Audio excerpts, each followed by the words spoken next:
Willy Wonka, an aspiring magician, inventor, and chocolatier, arrives in Europe to open his chocolate shop at Galleries Gourmet.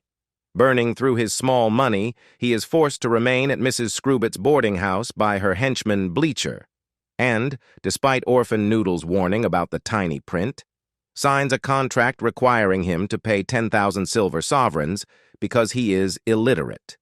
To pay them off, Wonka produces hover chalks, chocolates that cause people to fly, prompting derision from 3 competitor chocolatiers who request the chief of police to take back his chocolates for selling without a chocolate store.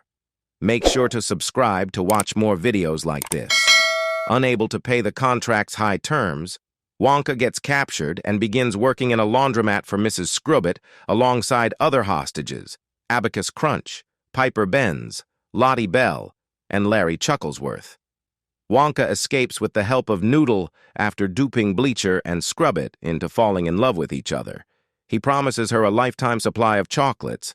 The cartel uses the chief's weakness for chocolate to force Wonka to leave town.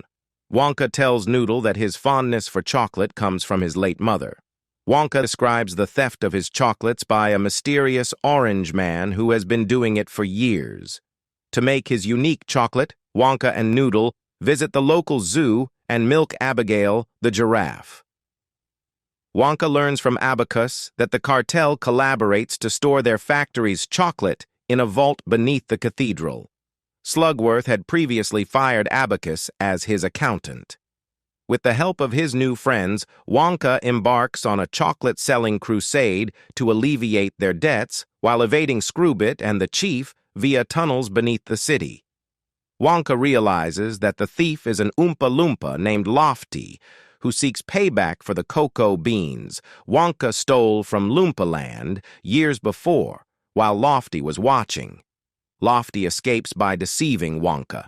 They built and opened Wonka's fantasy chocolate store with the money raised from chocolate sales.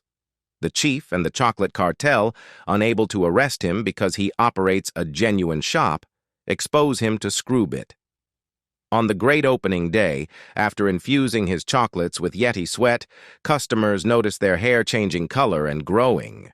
When Wonka reveals to them that the chocolates appear to have been poisoned, the enraged customers damage and ransack his shop before starting a fire that destroys the establishment. Wonka accepts the cartel's offer to leave town by ship and pay off everyone's debts. Wonka's buddies are all liberated from the laundromat, except Noodle, who is kept there indefinitely by cartel leader Slugworth. On the boat with Lofty, Wonka deduces that Noodle is Slugworth's niece before they are forced to jump from the exploding boat. After rescuing Noodle with the help of the group, they develop a plan to retrieve the cartel's incriminating account book.